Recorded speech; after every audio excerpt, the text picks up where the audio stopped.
Hi, and welcome back to I Love the Library. My name is Eliza, and I am the Youth Services Librarian at the Detroit Lakes Public Library. Now, I, as much as anybody else, loves reading books, but something that I like almost as much as reading books is eating food, which is why today I'm going to be talking about some kids' books that deal with food and all of the wonderful things that you guys can do at home that deal with books as well as food. So the first book I want to talk about is Marigold Bakes a Cake. This book is about a cat who just wants to spend his lovely day baking a cake when a bunch of his neighbors show up and also want to help him bake, and it turns into a bit of a mess. Now, this is a great book to read at home, maybe before a birthday or just when you want to have cake for dinner. It's a fun little way that you can incorporate something that you're reading about into something that you're eating too. Just as much as I love cake, I love eating pie. And in Easy as Pie, we have a little boy who loves to bake. Now, it is his parents' anniversary, and they're going to go out to dinner to a very fancy restaurant, but he wants to do something nice for his parents. So in the meantime, he decides to bake a pie just for them. Something that's not necessarily as sugary as pie is the pizza pie.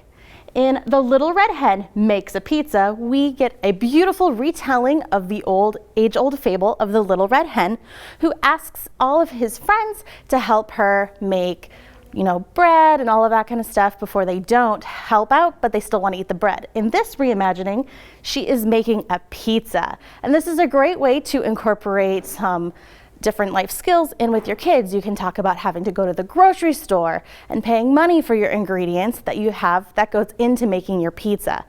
And the best part, at the very, very end, when everybody eats the pizza, she goes, "Will anybody help me do the dishes?" And they all say yes. So you can definitely ask your kids to help you either make the pizza or maybe do the dishes after you're done making it when you read this story. Now, there's a couple other activities that you can do with your kids when it comes to these kinds of picture books. You can also try tasting new foods and deciding if they are delicious and yummy or disgusting. I have two picture books I'm going to talk about. One is 10 Hungry Pigs by Derrick Anderson. In this, you can not only help with counting skills for the 10 pigs that are in the story, you guys can also talk about the food choices that they make. Like the first little pig wanting to eat peanut butter and jelly sandwiches. When the second pig comes along and adds pickles, who wants pickles on their PB&J sandwiches? But you can definitely talk about the different foods that they talk about and maybe try them afterwards. Another really fun one to do the same thing with is Piranhas Don't Eat Bananas. Now, these little fish with their very sharp teeth definitely do not eat their fruits and vegetables, but they talk about a lot of different delicious ones. So as you read the book, afterwards you can have your little one try a banana to see if they like it. They can try a kumquat and see if they like it. You can go to the grocery store, pick out a bunch of different fun foods so they can decide if it's delicious or disgusting. Next comes my favorite category of picture book, which talks about food inside of the story. This is the story of Noodles, which obviously talks about the story of noodles and all of the wonderful things that come from us having delicious noodle dishes. But my very favorite part is at the end of the story, when you're all done, it gives you a recipe that you guys can make at home together. This one is for lifelong noodles that uses spaghetti noodles. So how great is that you get to read a story and at the end you get to make a recipe that they talk about in the story. If you're not very fond of trying out maybe some dinner dishes, there's always the option of dessert. So here we have 8 animals bake a cake, where we have different animals like birds, cats, frogs, mice, cows, dogs, pigs. They all are gathering little bits of ingredients. So as you're reading the story, you can gather them together.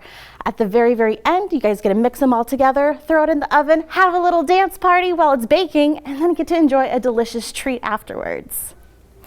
As much fun as it is to actually read a story and then make a recipe, we also have just plain old kids cookbooks. This is a Shimmer and Shine kitchen magic cookbook that is found right behind me in our easy nonfiction section. And inside you will find a bunch of kid-friendly recipes that just sound utterly delicious. Here we have some cheesy noodle flours.